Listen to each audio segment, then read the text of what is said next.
In the most recent Nintendo Direct, it was announced that Virtual Boy games are coming to the Nintendo Switch Online Expansion Pack service. If I were to classify the reactions charitably, I would say they are split. On the one hand, Virtual Boy is part of gaming history, and so it is good that these games are in some way being made available. On the other hand, locking a notoriously terrible console behind the most expensive tier of online subscription, and requiring the use of an external, paid device to even make the games functional is incredibly ill-conceived. $100 for a hunk of plastic dedicated solely to allowing your console to play one of the worst commercial failures in Nintendo's history is absurd, and a $25 cardboard version is not a more reasonable price point. Since there does not appear to be any effort to allow Virtual Boy games to be playable in 2D, the Nintendo Classics Virtual Boy service really is just an obligation to spend more money. Imagine if NES Online didn't work unless you bought the dedicated NES Joy-Cons. In addition, despite only 22 games ever releasing, they're only bothering to release 14 on the service. Maybe they don't want to go through the trouble of negotiating licenses for Waterworld, but could they really not figure out the 7 other games? What about the lost F-Zero sequel, Zero Racers, which was, by all accounts, finished but unreleased due to the financial failure of Virtual Boy? In fact, there are at least 2 other finished but unreleased Virtual Boy games that could have been used to bolster the goodwill and total library size behind this service. Remember how the SNES Classic released the lost sequel to the original Star Fox, and now Star Fox 2 is just available on the SNES Online service? If you somehow can't tell, I do not believe that the Nintendo Switch Online Expansion Pack is the proper home for the Virtual Boy. I'm honestly really confused about Nintendo's own beliefs about the Virtual Boy. They know it was a failure. They have the financial records. Why do they believe this failure is a value add for their subscription service that will somehow drive purchases of single-purpose console accessories? However, I do believe in making games accessible, even the failures, and so there is part of me that wants to figure out how this could have actually worked properly. Let's start with fixing Nintendo Classics Virtual Boy as a service. Nintendo are dead set right now on having their legacy games either tied to a subscription service or a full-price remaster or remake. Very few games have been an exception to this on Switch and Switch 2.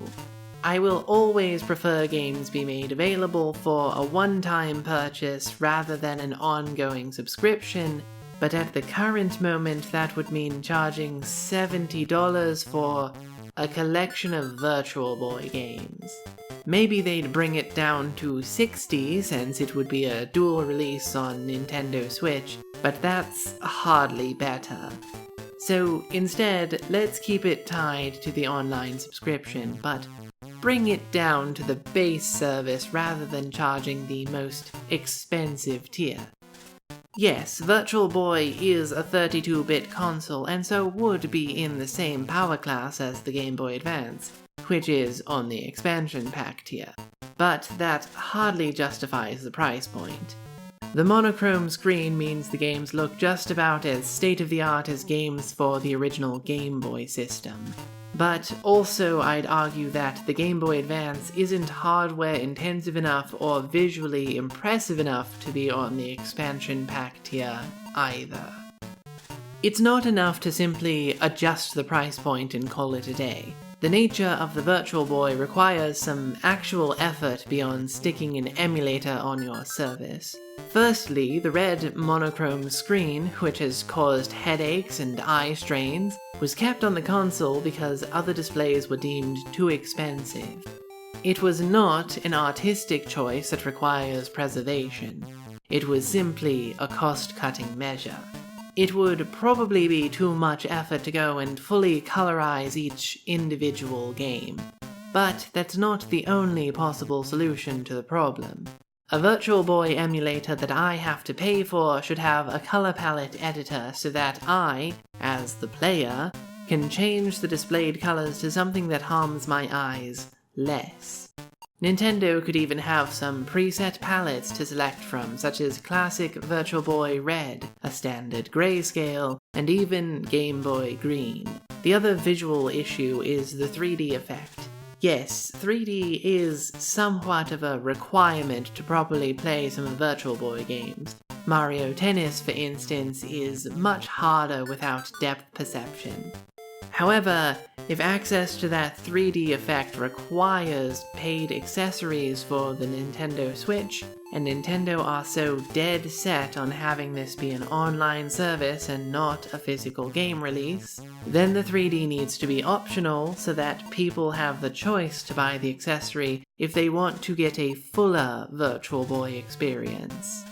I had Nintendo Switch Online for a long while and played legacy games with my Joy-Cons, but eventually bought the NES and SNES controllers because I wanted them as accessories for the experience. I was not obligated to do so, and these controllers are technically still usable for other Nintendo Switch games. But also, those accessories are less cumbersome than a huge plastic headset that you have to hunch over to even play. The Virtual Boy accessory that's required to play these games on your Switch does not have any head straps to make it more portable and comfortable, and I doubt it accounts for anyone who wears glasses like myself. You know what might have made sense? 3D glasses.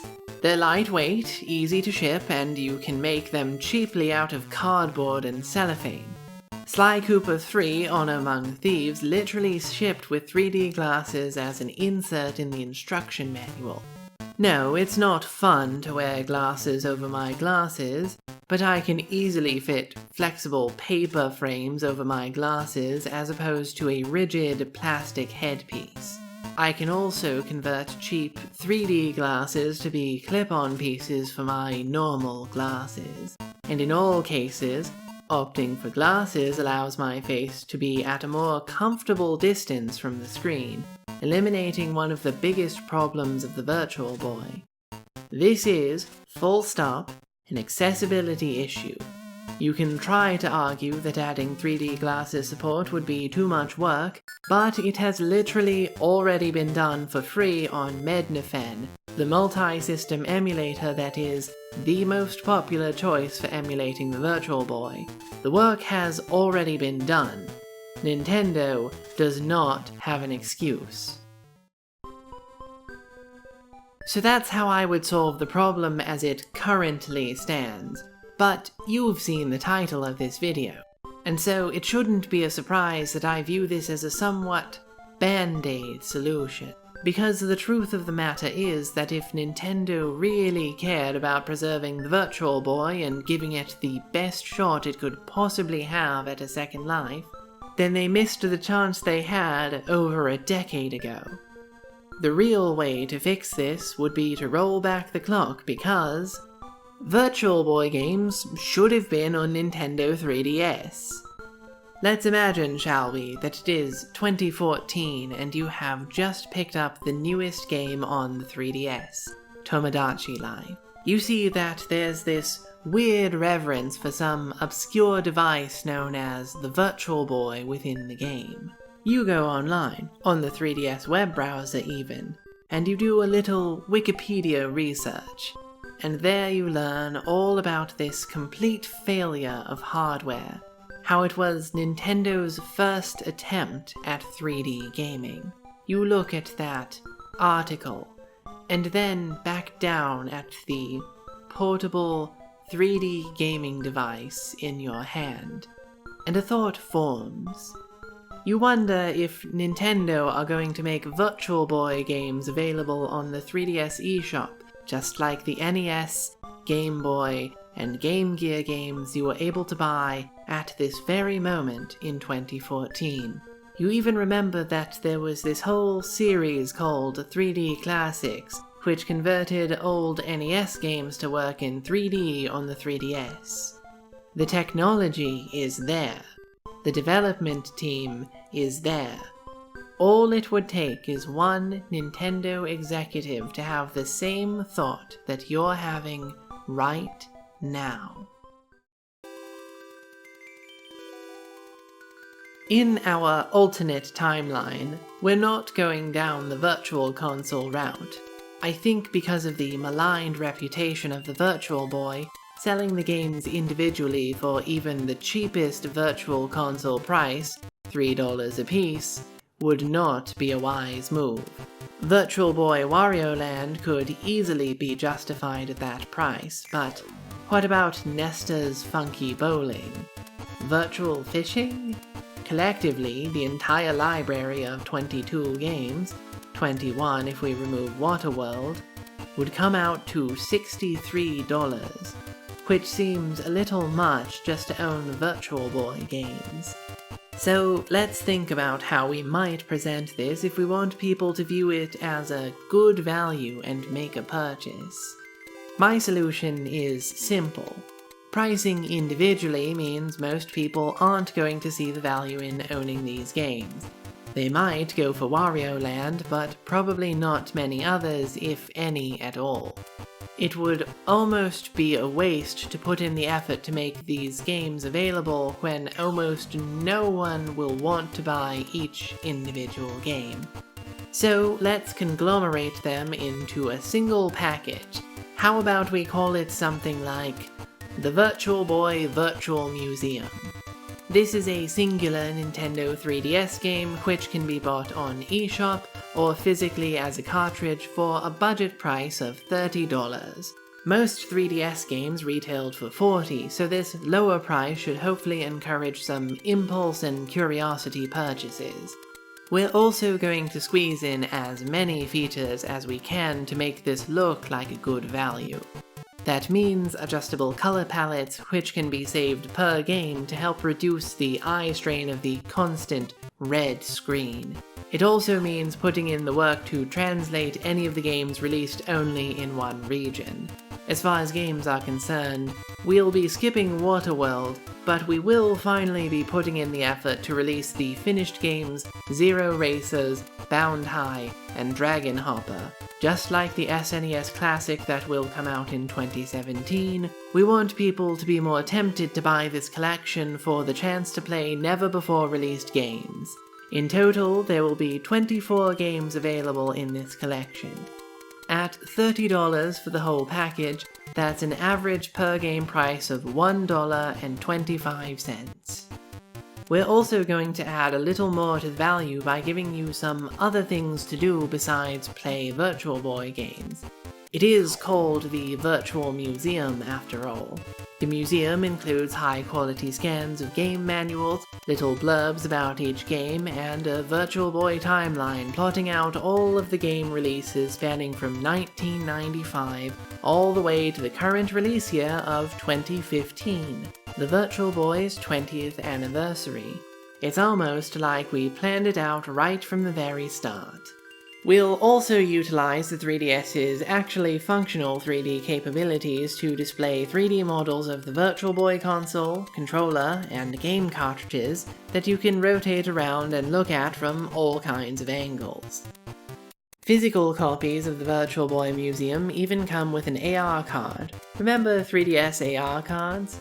And that AR card allows you to display the Virtual Boy in the real world using the 3DS's 3D and augmented reality capabilities. You'll be able to take 3-dimensional pictures of your friends standing next to the Virtual Boy. You can even pose your World of Nintendo Super Mario action figure next to it, looking in awe at the mighty red console. The last time I said that something from Nintendo should have been on the 3DS, I got to see the announcement less than a year later that Kirby Air Ride was getting a sequel on the Switch too. This time, the Virtual Boy is already coming to Switch and Switch 2. There's no game release that Nintendo can announce after the fact, but perhaps if someone there is watching, I can be allowed to plead my case. Please, random Nintendo executive, you need to take the Virtual Boy off the expansion pack and put it on the basic online tier before it releases in February. You also need to put in the work of having a 3D free mode so that it can be played without the need of a dedicated, costly accessory. You might also consider adding anaglyphic 3D support so that the 3D effect can be viewed with regular blue and red 3D glasses from a more comfortable distance. You could even sell special Virtual Boy 3D glasses, which you hopefully have a glasses clip-on option for, at a reasonable price point of $10 to $15. I know the tariffs are affecting prices at least a little bit, so I won't begrudge the price of this now optional accessory. You can even ditch the cardboard model since there wouldn't be a real need to opt for that optional accessory over the big plastic Virtual Boy. If I just want to experience the 3D, the glasses are good enough and reasonably priced. If I want the full, hunched-over Virtual Boy experience, then I can splurge on the big Virtual Boy replica. You've already missed your chance on the 3DS Virtual Boy Virtual Museum, but at least you still have the chance to fix the launch of the Nintendo Classics Virtual Boy service. I understand wanting to give even your failures a second life, and I imagine that this came about because someone there is really passionate about the Virtual Boy. Literally, my last video was about how I love a maligned game from a popular series. I have Blorbo from my games, and someone there clearly has a big, red Blorbo from their work. If you continue going down this path, selling required accessories at an extra cost, doing nothing to fix any of the functional problems of the Virtual Boy, and putting in clearly the bare minimum effort to make these games playable, the Nintendo Classics Virtual Boy won't just be repeating the Virtual Boy's games, it'll be repeating the legacy as well. Someone on your team cared enough to try and bring these games back, but the effort and care you've refused to put into it is clearly doing that passion a disservice. For the rest of my audience, that's all I have to say in this video. Would you have bought the Virtual Boy Virtual Museum if it had come out on 3DS? Are you planning to play Virtual Boy games at all on your Nintendo Switch? Thank you so much for watching. I hope you'll come back for the next video. Until then, I hear it's surprisingly easy to hack a discontinued Nintendo 3DS. Do be cautious though, I hear there might be a red viper involved.